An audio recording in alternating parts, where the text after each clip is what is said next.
म्हणजे कायद्याने रक्षण केलं पाहिजे। तर कायद्या ज्यांच्या हातात आहे ते जर रक्षण करत नसतील तर त्यांना त्यांची जाणीव करून देण्याची आवश्यकता आहे। उद्योगजी अनेकदा असं होतं की बंद यशस्वी करण्यासाठी दुकानं बंद करण्यासंदर्भात राजकीय पक्षाचे दुकानदारांचे नाही, माझं तर मत आहे की दुकानदारांनी सुद्धा त्यांना सुद्धा कुटुंब आहेत, त्यांची सुद्धा मुलगी शाळेत जात असेल, त्यांचे सुद्धा, आणि ह्याच्यामध्ये फक्त शाळकरी मुलीचं नाहीये। मगाशी मी तो जो कागद वाचून दाखवला घटनांचा, त्याच्यामध्ये लहान मुलींपासून सर्व वयाच्या महिलांवरती अत्याचार होत आहेत। त्याच्यामुळे दुकानदारांनी सुद्धा दुकान बंद ठेवायला काय हरकत आहे? दुपारी 2 वाजेपर्यंतच ठेवायचे, स्वतःहून बंद पाडला पाहिजे। कारण जर का कोणाला त्यांच्या माता भगिनींपेक्षा त्यांचा व्यवसाय प्यारा असेल तर त्यांना कोणी वाचू शकत नाही। म्हणजे कोणी म्हणजे अशा नराधमांपासून कोणी वाचू शकत नाही। कोर्टात गेलेले आहेत, सुनावणी आहे दुपारी, कदाचित गेलेले आहेत कोर्टात। नाही, त्यांना सुद्धा कदाचित त्यांच्या माता भगिनींबद्दल चिंता नसेल, कारण हे जे काय चाललेलं आहे हे एका घटनेपुरतं मर्यादित नाहीये आणि ही जनभावना आहे। जनभावनेच्या आड लोकांनी दुसऱ्या या नराधमांची पाठराखण करणाऱ्यांनी येऊ नये।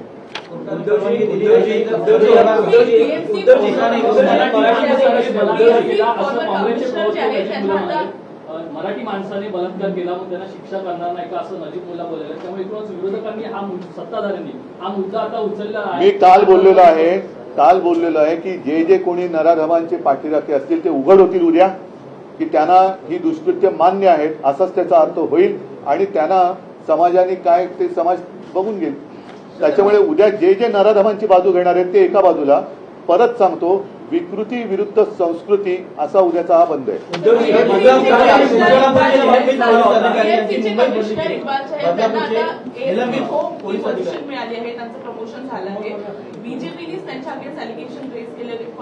हा विषय थोडा वेगळा आहे, हा विषय वेगळा आहे। मला असं वाटतं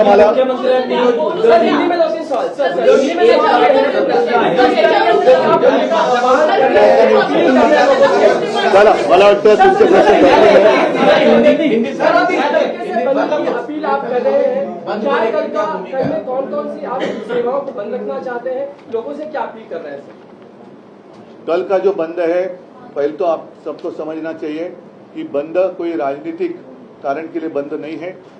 पूरे महाराष्ट्र में और वैसे देखा जाए तो पूरे देश में लोगों के मन में एक डर का साया है कि जहां भी मेरी बेटी जाती है उस स्कूल में, जहां भी मेरी बेटी जाती है उस हॉस्पिटल में, जहां भी मेरी बेटी जाती है या बहन जाती है या माँ जाती है उसके ऑफिस में, क्या वो सुरक्षित है?